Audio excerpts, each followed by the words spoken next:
इस समय हम सफदरजंग हॉस्पिटल के मोर्चुरी में हैं और हम आपको एक बहुत ही दुखद डेवलपमेंट बताने वाले हैं। हमने एक लड़की की कहानी आपको बताई, 20 साल की थी, दलित लड़की थी। हम हाथरस गैंगरेप की बात कर रहे हैं और उस लड़की ने बहुत कोशिश की to live. She really fought very hard despite a gruesome incident that was inflicted on her. A gang rape. She was strangulated with her own dupatta. Her tongue was cut off. She was found in a pool of blood.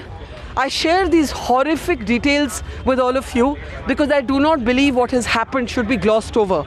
But as she fought for her life, first at a hospital in Aligarh and then here in the national capital, that fight failed. She was the forgotten Nirbhaya. There were no mass protests for her. There were no primetime debates for her. And today, she died after a valiant fight to live. Sandeep, सबसे पहले तो हम सबकी तरफ से दिल बिल्कुल तोड़ने वाली ये खबर है। मैं तो सोच भी नहीं सकती कि आपके दिल में अभी क्या गुजर रही होगी। आप छोटे भाई थे उनके? जी। और उनकी उम्र 20 साल और आपकी 19? हाँ। और जिन्होंने उनको ये किया उनका नाम भी संदीप था और ये तो कोइंसिडेंस की बात है कि आपका नाम भी संदीप है। आप थोड़ा बताएंगे? उन्होंने बहुत कोशिश की जीने की, बहुत कोशिश की लड़ने की। जी मैम, बताइए उसके बारे में थोड़ा, क्योंकि हम ये भी अपने दर्शकों को बताना चाहते हैं कि उन्होंने पुलिस स्टेटमेंट दी।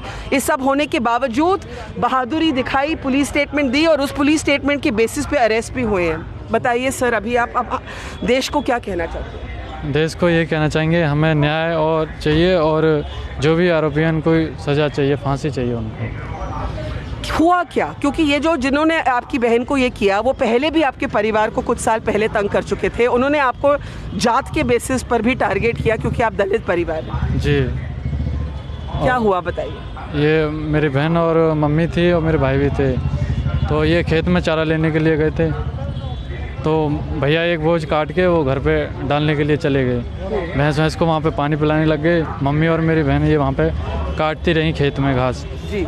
तो वहाँ पे ये गांव के 5-6 लड़के थे वैसे, तो ये वहाँ पे रोड पे घूमते रहे। इनका पहले से ही प्लानिंग हो गया था। अच्छा। हाँ, तो मम्मी और वहाँ पे थोड़ी सी दूरी लग रही थी, बहन थोड़ी इधर थी। तो पीछे से आए वो 4-5 लड़के, उन्होंने बहन के ऐसे हाथ मार गर्दन पे, दुपट्टा पहनी हुई थी, तो दुपट्टे से एकदम गला घोट दिया।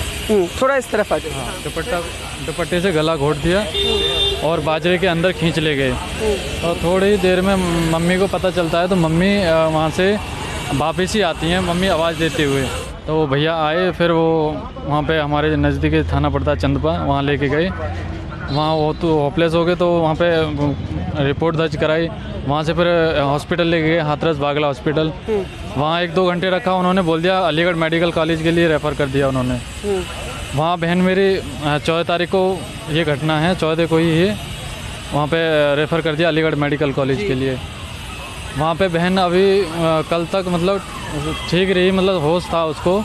हम देखने भी जाते थे, उसको होश था। हमें बोलती थी कि ये वेंटिलेटर पे थी वो, और 22 तारीख से वेंटिलेटर पे आई वैसे। और बहुत लड़ाई की उन्होंने जीने के लिए, और पुलिस को बयान भी दिया उन्होंने, और 22 तारीख से वेंटिलेटर पे आई वो।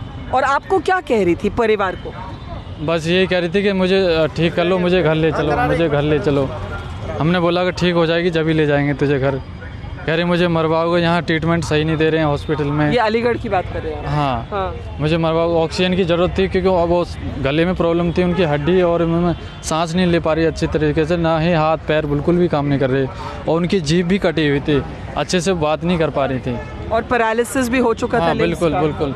और यहाँ गर्दन की 3 नसें वो मतलब हड्डी टूटी हुई थी। अच्छा। और ये रीढ़ वाली हड्डी भी टूटी हुई थी।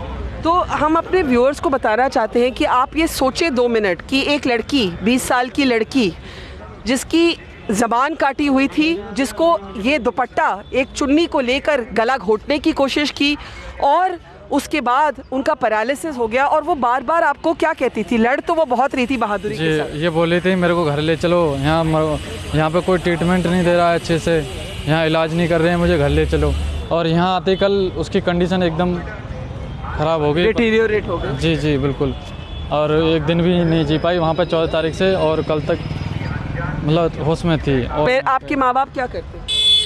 माँ बाप तो यही कहते हैं कि इन लोगों को सज़ा मिलनी चाहिए, इन लोगों को। और काम क्या करते हैं आप? क्या काम करते हैं? मैं प्राइवेट जॉब करता हूँ डॉक्टर लाल पैथ लैब में, अच्छा गाजियाबाद।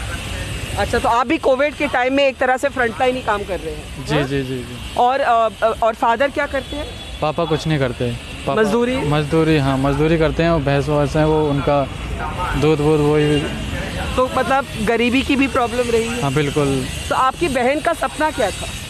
बहन का सपना यही था कि मतलब मेरे जो भी हैं भैया और मेरे वो हैं वो ठीक ठाक रहे हैं एकदम। नहीं, वो बड़े मतलब क्या आगे जाके क्या करना चाहती थी? बहन तो आगे जाके वो पढ़े लिखे तो खैर नहीं थे वो। हाँ। अब वो सोचती थी कि मेरे भैया मेरे सभी अच्छी तरह से रहें, और वो। आप भी छोटे ही हैं, 19 साल के हैं, आपका तो बिल्कुल दिल टूटा होगा। अभी आप अपनी एक इमोशन जो है शौक में होंगे, लेकिन गुस्सा भी बहुत होगा। जी गुस्सा तो है। देशवासियों को क्या कहना चाहेंगे? क्योंकि मैंने एक तरह से कहा ये भी एक निर्भया थी, लेकिन इनको किसी ने याद नहीं किया। और यहाँ आप देख सकते हैं कि पुलिस वाले थोड़े रास्ते में आ गए हैं। एक मिनट सर, एक मिनट सर, बस एक मिनट बात करने दीजिए, वो आराम से बात कर रहे हैं। देखिए, अभी नेता लोग अभी तो आ जाते हैं, लेकिन जब वक्त होता है तो कोई याद नहीं रखता है। अभी सब भीड़ जमा हुई है, लेकिन एक मिनट आप रुक जाइए, मैं भाई से बात कर रही हूँ। मैं आपसे पूछना चाहती हूँ, आपको लगता है कि जो जैसे निर्भया के टाइम जो सपोर्ट मिला था वो आप लोगों को मिला, कि देशवासियों की तरफ से, मीडिया की तरफ से जो अटेंशन मिलनी चाहिए थी वो मिली है? नहीं, अब मिल रही है, जब से नहीं कोई मीडिया वाला भी आ रहा था वहाँ पे। तो मतलब मौत के बाद, एक ट्रेजेडी के बाद वो अटेंशन मिली? जी जी। आपको लगता है इस केस में न्याय मिलेगा? क्योंकि अरेस्ट तो हुए हैं। हाँ अरेस्ट तो हो गए हैं, हम लोग तो ये कहेंगे उन लोगों को फांसी दी जाए।